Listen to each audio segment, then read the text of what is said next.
evening, and welcome to this week's edition of the Purpose, Value, and Meaning web classes. Tonight's topic is, are you living a distracted life?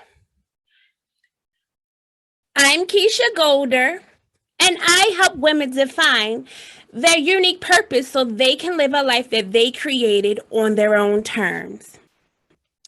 I also created the Your Life Purpose Makeover Journey, which is a 3-stage, 9-step program that I use to get women from dreaming about where they want to be to actually living in their dream life on their terms.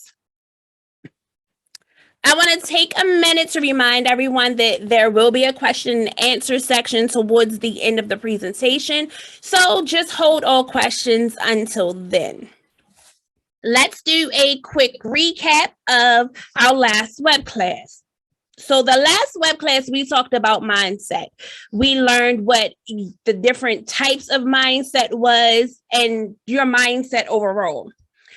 We specifically talked about the two main types of mindset, which was a fixed mindset and a growth mindset, and how your mindset can affect your growth in life overall.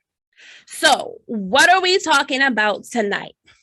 Tonight, we are talking about distractions and how you may be living a distracted life. So we're going to talk about what distractions are, what they look like for us, and possible reasons people get distracted. And of course, I'm going to leave you with some tips on how you can overcome distractions and avoid them altogether. So let's jump right on in. What are distractions? So if you want to be technical, distractions are the process of interrupting your attention. It can be a task that draws your attention away from something that you are supposed to be doing or something that is the primary interest.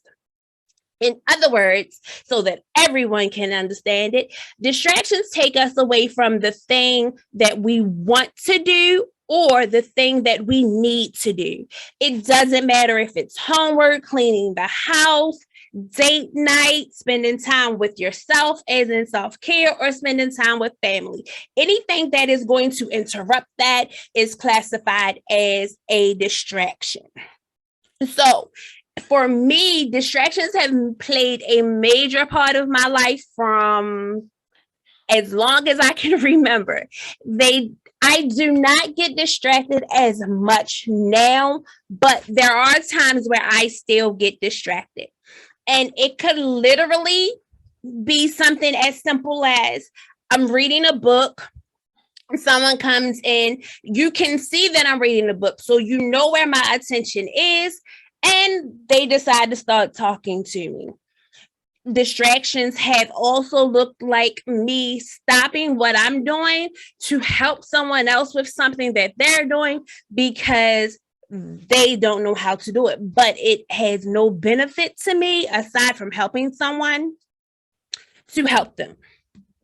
So, what are the types of distractions? You have two types: the distractions that we can control and the distractions that we cannot control. So, distractions that we can't control look like emails, text messages, social media, phone call, news, websites on the internet, things like that. Because you can avoid these distractions simply by putting your phone on Do Not Disturb.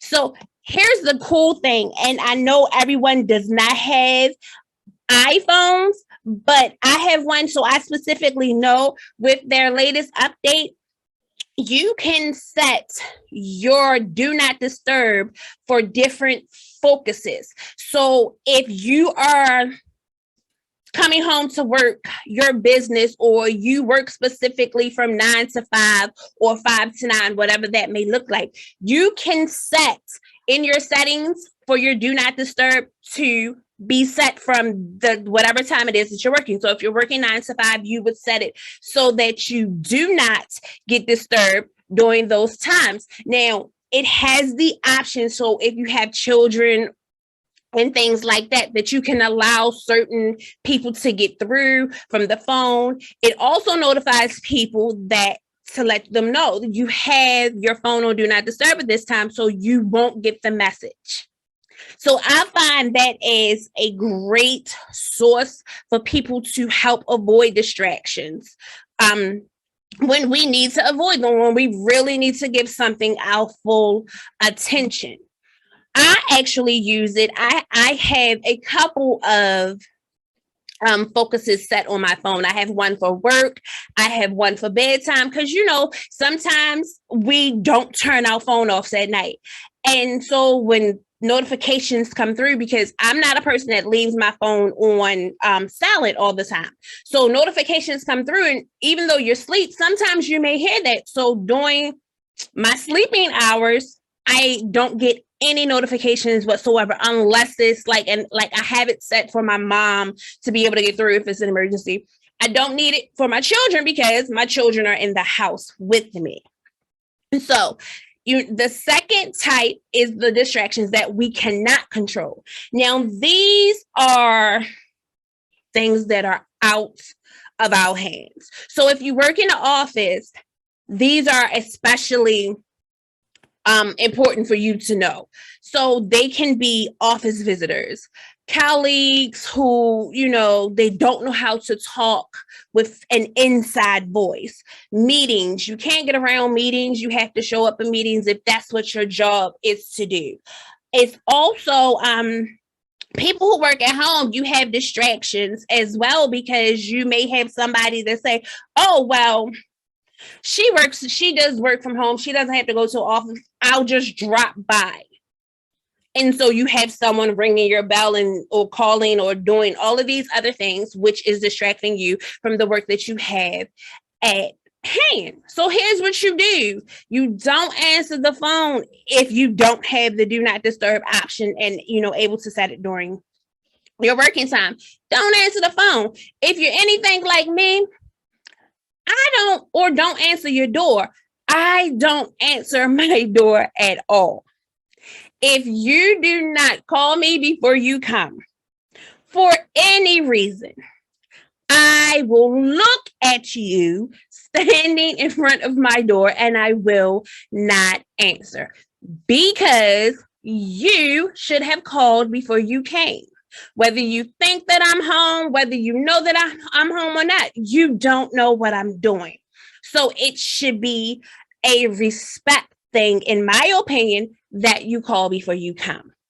Children can also be a distraction, especially younger children, because they are, I don't want to say needy, but they are needy. They need you to feed them. They need you to show them love, give them attention and things like that. Older children, it's a lot easier to set boundaries with, so that they know when mommy or daddy is doing this thing, not to disturb them. So for my children, I have a 17-year-old and a 12-year-old. They know my office part of is in my room. So when I am in my room with my door shut and I'm at my desk, certain times, especially like tonight, they know, do not come in to bother me for anything until I emerge. Once I'm done, then we can talk about whatever it is that you need to talk about. We can do whatever it is that we need to do. But mommy needs to be focused and can't have any distractions during this time that I'm dedicated to talking to all of you. And so it can be a little, especially when you first are setting boundaries or you're first trying to avoid or learn how these distractions are a part of your life, it can be a little hard to figure out how to maneuver through these things. But hey, you're taking the steps to make sure that you're able to give your full attention to the things that you need to give them to when you need to give them to. And you've made the commitment. You've decided that this is what you need to do. So that is a step in the right direction. Everything else is trial and error. You're going to have to try some things to see how they work, how it works for you. Forget about everybody else. It needs to work for you. So What are the major distractions in our lives? We have television and books. And it's funny because I really don't consider books a distraction unless it's keeping me away from something that I'm supposed to be doing. But most of the time, if I'm reading to unwind just before I go to bed. But television is number one. Television is the number one distraction. We all love to watch it. You know, most of us have our favorite shows. We have the different streaming services, and we can get caught up watching season after season after season. And let me know if you've done this, because I know I've sat down to watch something that had multiple seasons, and next thing I know, the sun's coming up and it's the next morning. I haven't done that often, but that has happened. So we can get caught up in television all the time because we have our favorite shows. Everything's accessible. You know, you walk around with your phones. Your phone has the internet. You have all of the apps with the streaming services. So you are easily distracted by those things. Social media. Most of us have social media.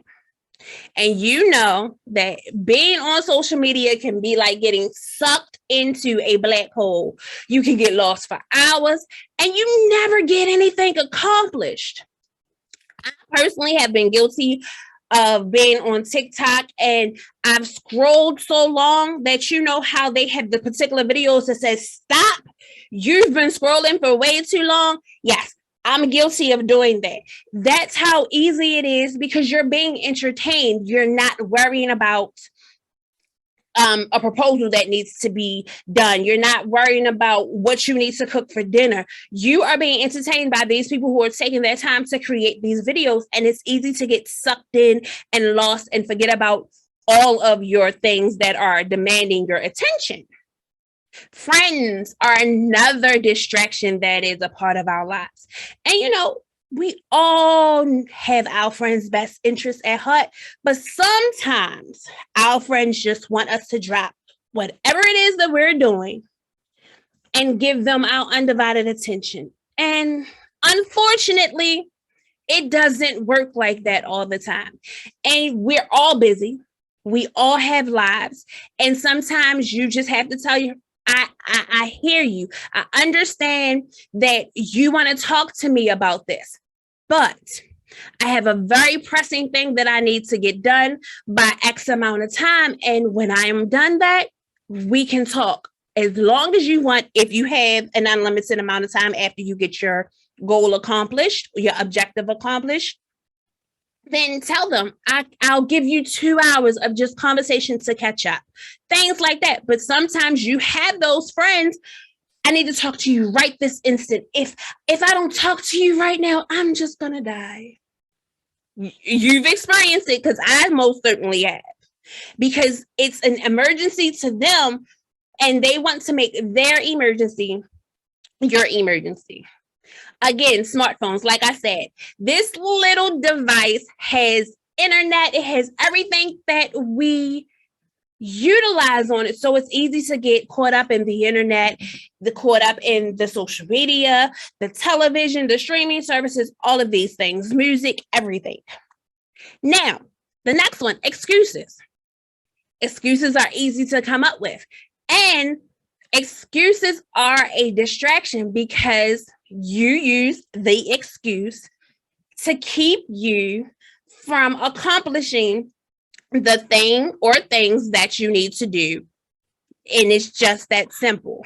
Now, we can also be overwhelmed by tasks, which can be a distraction. Now, so here's the thing. You hear people say they have a lot on their plate.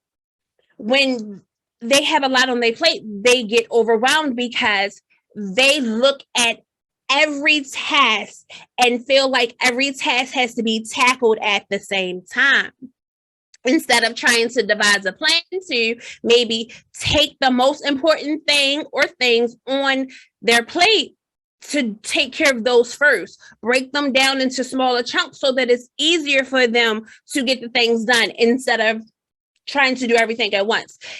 Because for me, when I have a lot to do, I get overwhelmed, and I sometimes say, you know what? It's just easier for me to lay back down and watch television instead of, because this is too much for me to do it. And there's no way that I'm ever going to get it done because it's too much. And let me just lay down for 5 more minutes so that I'm able to regroup myself. But I never regroup because I'm distracted by the television or the phone or social media or any or all of those things. So, being overwhelmed is a distraction within itself. And the last major distraction that's in our lives is people pleasing. And I am a person who was a people pleaser. Now, and I say was a people pleaser because now nobody's happiness, nobody's anything comes before mine. I am a Keisha pleaser, no longer a people pleaser. So when you people please, you put other people's happiness before your own. You put making sure that they are good before you do things for yourself. So it will derail you every time because you feel the need that, oh, this person is going to be so disappointed in me if I can't help them. Well, how about you be disappointed in you if you don't get the things that you need done completed because you're allowing all of these distractions to enter your life. Now, why do we get distracted? Most people would say that we get distracted because of devices. And yes, those are a distraction, but they are not the reason we get distracted. We get distracted because of our minds. There are 2 science psychologists that found that our brains are wired for continuous distraction. So we spend around 47% of every waking hour with our minds wandering. And sometimes you don't even know that your mind is wandering because it seems so natural. We spend almost half of the time that we're woke with our minds wandering. You can think of like an example that I can use is maybe you're getting your nails done and you're sitting in a chair, you're having a conversation with whoever's doing your nails, and all of a sudden you just completely stir off into space. Your mind is wandering and you aren't even picking up on it because 1, it happens quickly, and 2, you're so used to doing that. And so when you space out, you don't even know that you're spaced out and you don't even really know how to rein yourself back in. And so if you've ever seen the Disney Channel show, That's So Raven, where she would get visions because she was supposed to be a psychic, and she would get visions and you would see her eyes go a certain way and she would look spaced out. That's where your mind's wandering. That's a perfect example of how somebody's mind wanders on a day. Not saying that people are psychics, but I'm saying that in that show, that was an example of how someone's mind can wander. So our minds are responsible for that. They're so used to taking in so much and moving so fast that we don't even realize it sometimes. So, and another thing that is responsible for why we get distracted is our limiting beliefs. Those limiting beliefs that are in our unconscious mind sometimes comes to surface. And when they come to surface, they distract us from the task and our purposes in life because, the limiting beliefs that you may have could be that you're not good enough, that you're not smart enough, that you shouldn't be doing what you're doing because you don't know how, you didn't go to school. All of these things, and again, limiting beliefs even go back to your mind, are why we get distracted. Now, How can we avoid distractions and overcome the distractions? So, to avoid the distractions, you need to know what the opposite of a distraction is. And the opposite of a distraction is traction. For those of you who do not know, when something has traction, that means it has steady movement. It's constantly going and it's building momentum. That's what you need to avoid distractions. How can you overcome the distractions? I have 7 steps that will tell you how you can overcome these distractions. Put yourself in distraction-free mode. Now, this may take some time for you to do because you need to create healthy habits, create habits that are going to eliminate these distractions. The first and most easiest way to start creating those habits is to have a designated space that is going to allow you to be undisturbed. It's strictly for work. So if you have an office in your home, this is not the lounge area. It is your area for work. No one is to come in there to disturb you. There's no television. There's no radio. There's none of these things. It is all of the materials that you need to work. So every time you set foot in that room, you know that you are coming in there to work. And that's all that you are to do. That is your distraction-free area. That's how you put yourself in a distraction-free mode. The next way that we can overcome distractions is to set 3 main objectives or goals every day. Now, I've seen people, and I've done it myself, who have a checklist of 10 to 20 things to do in one day. Again, you're going to look at that list, begin to overwhelm yourself, and you're going to say, forget it, I'm not doing anything on this list. So instead of having 20 things on your list, go through your list. Take the most important 3 things, and those are your main objectives for today.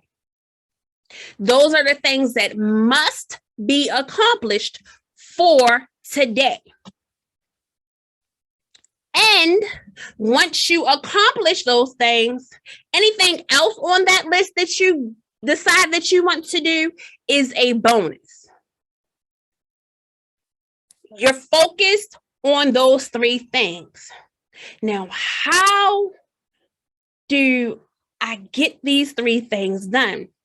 Just making them my goals for the day is not going to get them done. And you're absolutely correct. Now, you need to create deadlines for yourself.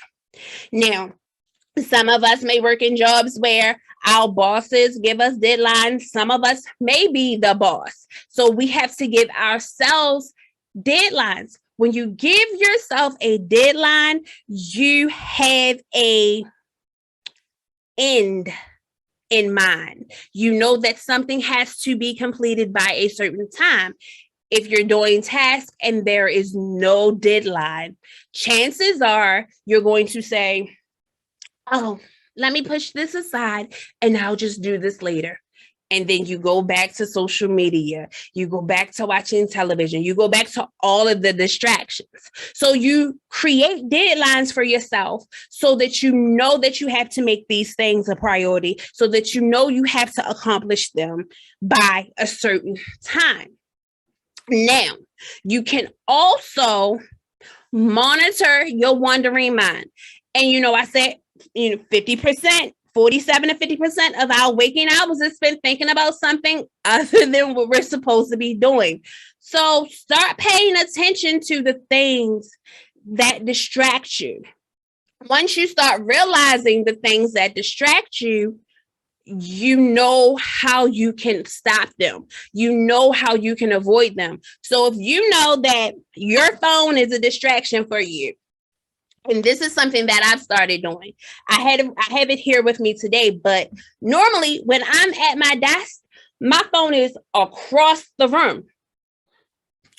I don't care I don't put it on silent, but I don't care if it rings. I don't care what happens to it. It's across the room. So I'm not going to get up to go get it. And yes, I do have on an Apple Watch, but my Apple Watch is put on silent when I'm sitting at this desk so that I can give my undivided attention to the work that I have in front of me. So another way that you can overcome distractions, and I actually use this, and I actually learned about it from my coach, is to train your brain. And you can create a game or whatever it is that's going to help you train your brain, because your brain is a muscle. And just like all the other muscles in our bodies, we need to train them. So the best way to train your brain is to work on concentration. How do you do that? You set a time frame, a realistic time frame that you are going to be able to give yourself to work. So for me, I do 50 on, 10 off. So that means I work for 50 minutes straight, and I have a timer set. I may use my phone, I may use my Alexa, whatever it is, to have the timer set. So for 50 minutes straight, I do nothing but concentrate and focus on my work. When the timer goes off to say that I've completed the 50 minutes, I have a 10-minute break. Set the timer for the 10-minute break. When that timer goes off, I go back to do 50 more minutes of work and 10 minutes of break once that 50 minutes is up. And you keep going and you keep going, and you get the hang of, yes. And you don't have to start at 50 minutes. You can start at 45 minutes on, 15 minutes off, whatever it is. Even if you have to start at 30 minutes on, 30 minutes off, you are creating the habit of concentrating for an extended period of time. So that helped me a lot in overcoming the distractions around me. Another way that you can overcome distractions is by taking on more challenging work. Now, you may, why do I want to take on more work? Think about it. And I don't know if you have had this experience or know anyone who has had this experience, but when children are in school and, they want to be classified as bad or having attention problems or things like that, most likely I've noticed by being with my children that when children get distracted in class, it's because the work is too easy. So when you give them either extra work that they're able to do that's a little harder, or you give them something that's going to make them think more, they become less distracted and less disruptive. Just because they're children does not mean that this can't apply to adults. It's the same process of thinking. When work is easy and you fly through it, it's not challenging to you, so it's not causing you to think. And I can get this done in 5 minutes and get back to screwing off and doing whatever else, just sitting here scrolling through TikTok, Instagram, Facebook, all of these things, because this work is so easy. But how are you benefiting from that? How are you growing from that? Are you learning anything new? Challenge yourself. If you find that the work that you're doing is too easy, step it up a notch. Put a little heat to it so that you are challenged, so that you are breaking outside of that box that is so comfortable that we all love to stay in. But like I say, that comfort zone, that box, it's not going to get you where you want to be.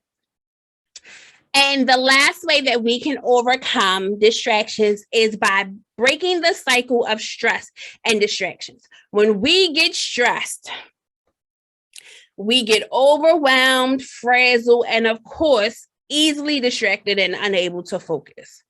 But when you're able to control your stress, lessen the stress triggers around you, you're able to regain your focus and overcome those distractions.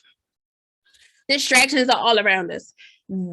Sometimes they are unavoidable, but it's what you do when you're presented with these distractions that's going to determine how far you make it to follow your dreams, to live the life that you want, to reclaim your time. So I'm going to tell you something that I want you to remember. The more you feed your distractions, the more control they will have over your life and you. So does anyone have any questions at the time? You can either unmute yourself or you can put it in the chat box below and I definitely will answer them. Okay, so let's keep in touch. I love to keep in touch with everyone. So you can follow me on Facebook at Coach Keisha Golder, YouTube at Keisha Golder, LinkedIn, Keisha Golder, and of course, my website, www.keishagolder.com. On my website, you can look at past web classes, you can read blog posts, you can comment things. Let me know what you think. Let me know what is of interest to you concerning purpose, value, and meaning. I engage. I look at everything. I am here to help everyone with their concerns. So tell me what it is that you want, and we can figure out a way to work it out. You can even book a session with me so that we can see if one-on-one with me is a good fit for you. Next week, we're going to talk about identifying your insecurities so that you can gain purpose. Nobody wants to be insecure, but everyone believes that they're not insecure. You can't have it both ways. So we're going to be able to identify what our insecurities are, where they come from, and how we are going to get over our insecurities so that we can live a life of purpose. Here's the roadmap again, the 3-stage 9-step program that I have, that I've developed. And here's the thing. We just talked about distractions. A major distraction for a lot of people, and because it's unconscious, is limiting beliefs.